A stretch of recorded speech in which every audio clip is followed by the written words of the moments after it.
Next year, 2025, maybe this video comes out in 2025. It probably won't. I'll try to make sure it doesn't. 2025, by April, I'll be celebrating 10 years of this channel. And this channel has a complicated history as it is, starting as Teller Creations, which was based on the character Teller from a radio drama I was making at the time, and Creations because he created worlds and stuff, but not really. It was more of he created stories. Yeah, the MCU did a bad toll on my mental health. Anyway, the channel has evolved from me making student films and art projects and stuff to collecting figurines and Blu-rays and doing film reviews, and eventually, of course, emphasizing strongly on a passion for physical media. And it's great. It's obviously had a huge turnaround in the past 2 years, where I've gained the majority of my subscribers in 2 years, which is crazy to think of, especially when you think of, holy shit, I've been doing this for 10 years now, almost. And I'm now at 2,000 plus subscribers, which is wonderful. The fact that I've gained 1,000 subscribers between October of 2023 to November of 2024, I think it was basically a year apart. I gained 1,000 subscribers each way, which is wonderful. And now it's been an extra 200 since October, so 1,200. It's mental how much this channel is growing, and that's good, because it's like, that's wonderful. I love that I'm growing a community to a degree, and people who like watching my videos and me ramble about shit, except for those occasional comments I get where people say that I should script my videos. And bitch, if you want me to script my videos, I'd be reading it like this off of a phone, because that's not my forte. Anyway, I'm much better doing the improv stuff. Or at least I like to do it more. It makes me feel more like a human being, charismatic to some degree. Just realistic. There's going to be changes next year for various reasons, mostly financial reasons. I cannot buy as many Blu-rays as I have, for the obvious factor of A, don't have any space left, but that's never really been a concern. And B, I need to buy an apartment, house, something. I need to move out. I've got a deadline per my parents, 2 years basically, so I need to save up for that. And there's always going to be roadblocks in the way for life, in terms of I'm going to need to pay for my car that I have. I've literally just had to get it serviced the other day, because turns out cars need oil. Who would have thought? And I'm going to need to pay for insurance for the car. I'm going on a trip soon as well. There's lots of different life things that, we all deal with on our day-to-day, in terms of rent and board and just regular insurance and regular things that you got to pay for. I still got to pay for Adobe and stuff like that, so I can edit these videos. There's a lot of things that I pay for in the day-to-day we all do. So I'm having to combat that and saving up as much as I can so I can have my own place to live that isn't a piece of shit, realistically. I still have my day-to-day job, my warehouse job, which is great, permanent part-time, gives me exactly the benefits that I need, which is wonderful. I'm still getting used to these new glasses, isn't it wonderful? We have weekend jobs, so I'm still filming, which is good. This is technically a job. I'm getting paid for it, at least, so I guess it's a job now. And there'll be another thing as well that I'll announce in due time, which I'm exceedingly excited about, but I can't tell anyone yet. I have to wait. I mean, I've told friends, because I just do that. But yeah, some big news coming next year. Can't announce what it is, though, unfortunately. I'm waiting for someone else to announce it first. But that will entice its own thing in terms of a whole video exploring what it'll mean, but that's for a later time. So there are big things happening for me, at least, next year, which is fucking wonderful. Obviously, this year has been, outside of how amazing it's been doing this channel, general life has been a fucking struggle. I've been relentlessly tired, which is great, especially when it gets to the period of time now in Australia in summer, where by 9 o'clock the sun is only just deciding to go down, and then it gets up at about 6 hours later. So I'm waking up at 6 o'clock every day when I don't get up until 7, which is just great. I love it. 10 out of 10. Obviously, I'm spending my money right now focusing on buying every single film that Lee had worked on. I'll be making a video about that probably by the end of January because I expect most of it to be in the mail by that stage. Basically, I'm expecting to have 99% of the collection by then, which is a lot of money to put into it, but the payoff is immense in terms of just having the cacophony of every single thing he worked on in terms of physical media releases, because he did books and articles and stuff like that, which I'm probably not going to dive into, even though I do have basically all of his books bar two. So if anyone has that Howling book, let me know. I'm actually starting next year by taking a small break from videos. I might have some come out post New Year's, some that I've already filmed, because right now my dad's on holiday, so I'm filming this currently at 1 a.m. because it's just the only time that the house is quiet. It's very annoying. Obviously I've still got my day job, so I'm still going to work, and then, I'll have Christmas break currently, which hasn't happened as of filming. I'm currently the Saturday before Christmas that I'm filming this. I'll still have, mail videos coming out as they come, because I've got a Vinegar Syndrome order coming in. I got some stuff from Amazon, and whatever stuff that I've got that's related to Lee. Actually, all the Amazon stuff, which hilariously was it's either related to Lee or I got a coupon from my filming job, which is wonderful. I love when that happens. They're like, "Hey, happy Christmas! Here's $75. Treat yourself." I'm like, "Oh, cool. Let's buy some movies." Because what the fuck else am I gonna do? So, I, to a degree, will still be buying the occasional physical media release.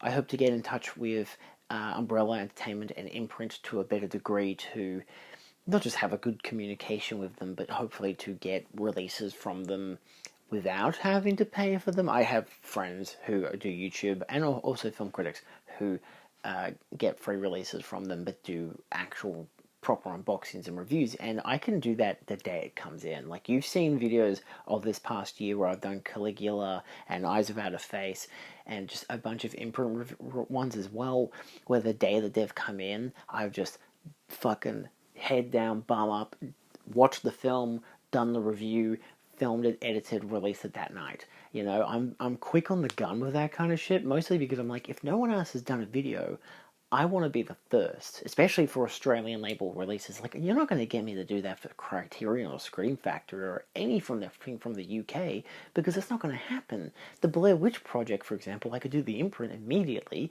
but I had to wait an extra week before the second sight one came in. And that was 2 weeks after it had been released, so people had already talked about it. But I just wanted to do it as a comparison for the imprint one, because I could do that. I like doing that stuff. I love doing the Blu-ray reviews. I want to dive into stuff that I have and haven't looked at yet. There's going to be a bunch of imprints and Umbrella stuff, and probably US and UK releases I also want to dive into. Some that aren't as big, like, don't want to be doing huge limited editions, despite the ones I already have. I might still dive into ones I've already got.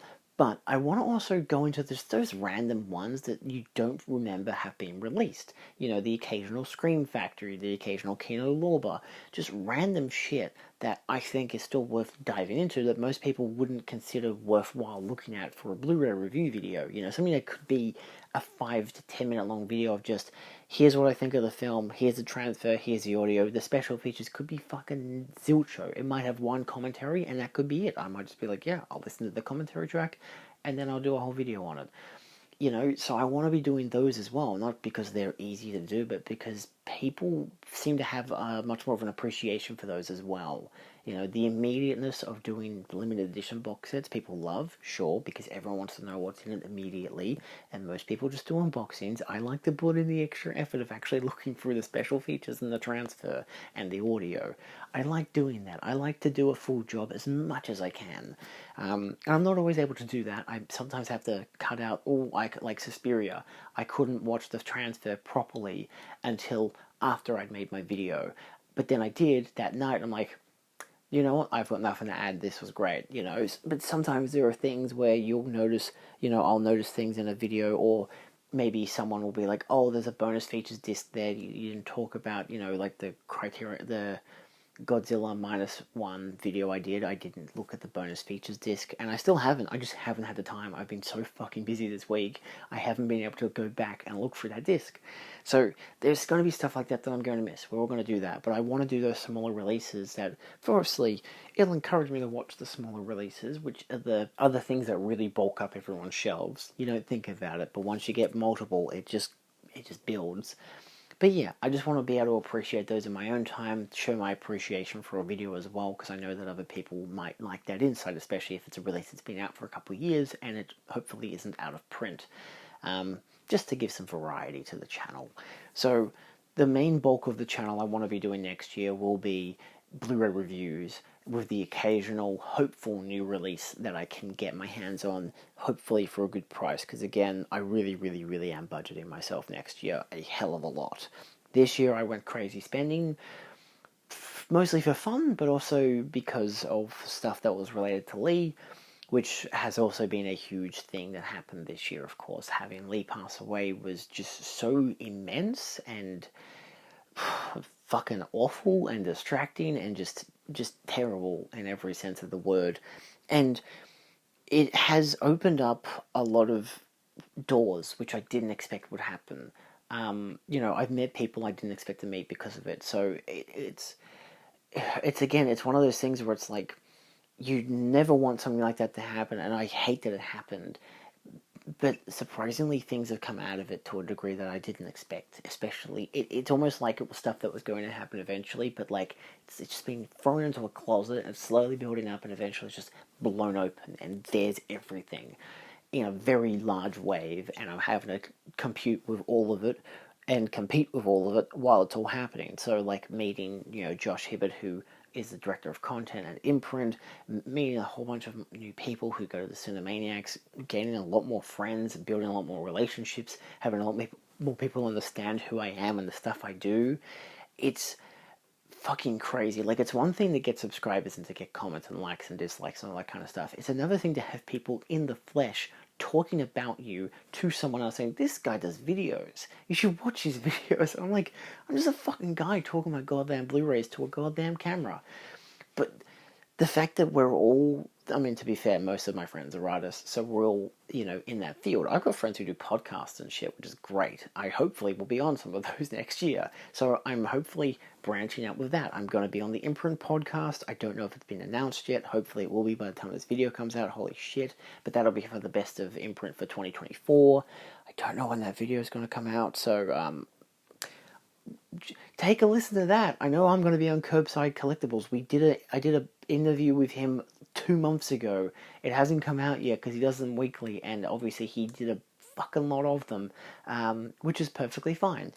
It came out and I completely missed it, but either way, it's a fun thing to experience that. I want to do more interviews myself with that interview show. I haven't done any interviews since April when I did mine with John Harrison. Obviously, there's a lot of reasons why I haven't done anything more creative like that, and I really liked doing that interview. It was really interesting. It was really fun. We did 2 cameras, so I made it more dynamic. I plan to interview friends of mine. I want to hopefully interview people like Emma Westwood and Sally Christie and Nadine Whitney, people who I have a lot of respect for in the film criticism field and just the film passion. We all love films kind of bullshit field.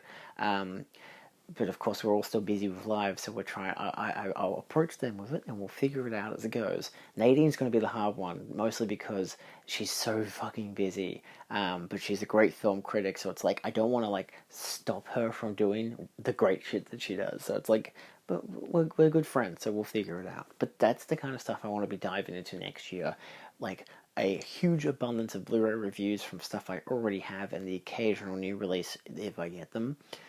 Interviews, because I like doing interviews, and a secret new project I can't talk about, obviously. Yeah, there's not really much else that I don't do on my channel. Like, I'll still do the occasional videos where I talk about film stuff, January's going to be sparser because mostly I'm going on holiday in January, so I'll be away for a week, but I'm not going to release anything in that week, and I don't want to stress about it. I'm still filming with my film stuff. We've got basketball tournaments on, which is a lot, and I've still got my fucking regular 9 to 5, even though it's not a 9 to 5. It's an 8 till 3. But yeah, so I've got a lot of things to focus on next year, a lot of things to think about, and I think I'll do alright, This year's been very interesting for the good and the bad, Obviously, a lot of bad personal stuff has happened, that interesting things have come from it. Obviously, I did, lose my grandfather as well this year, which wasn't great. I mean, obviously, it wouldn't be a great thing. But, it's part of life. So I'm doing good, like mentally and everything. And I even saw a friend the other day who I haven't seen in months, and I was talking to her about this, and I still was getting choked up about it. So I'm like, I mean, I still got that stuff there. Talking to a camera, you don't have the emotional connection. Hi, you're a piece of plastic and metal in my mind, in my eyes. But, the reality of it is you're still a person listening to me talking, but my comprehension of that is very, very vague. It takes a lot of practice to get on the other side of the camera. You just don't really think about it sometimes. But yeah, so it's nice to know that I still have, I don't know, the emotional vulnerability that I don't showcase on the camera that as much, because also I don't need to show that kind of shit. You don't care. I mean, you care enough, but you don't need to get dragged down by all that stuff all the time. At least me referencing Lee a lot is because it's still encouraging me to collect physical media and stuff that you've probably never heard of and stuff that I've definitely never heard of. So yeah, it's interesting to see how it goes. But end all be all, still going to continue next year. 10 years of this fucking channel. I'm glad I'm hitting my stride now, that I'm finally in a place that I really like for this channel, that I know what I'm doing, that I like what I'm doing. It'll be interesting to see what else I come up with, because, realistically, it's all going to be the same kind of stuff that I've already been doing, so I'm not going to change too much. Just going to try to have a bit more fun with it. And yeah, but for the most part, thanks to all of you guys and gals, even though and non-binary pals. I really like that Caitlin said that during her presentation for the for possession. But either way, weirdly, my analytics on my channel still says that my audience is all male, which is weird because that's not true. So I don't know. It is what it is. But as it goes, thanks everyone for watching. It does mean a lot, especially in the worst of times. But yeah, in the end, we're all here for physical media, and that's good. I love being a champion of it. I love being I love being a face that people see as, hey, you're the guy who talks about physical media. You convinced me to get this Blu-ray. You talking about that. I was like, oh, fuck, I should get that too. Whether they were looking for it or not. And it's just like, I like that, It's annoying that I can actually call myself an influencer and it makes sense, because that sounds pretentious as shit, and I hate that so much. But, I've influenced people to buy movies. It's crazy. But yeah, so that's what I hope to continue next year, and hopefully you'll all continue with me, and we'll see how it goes. That's it. Thanks for watching. See you kids next time. Have a good new year and all that jazz, and stay healthy. Adios.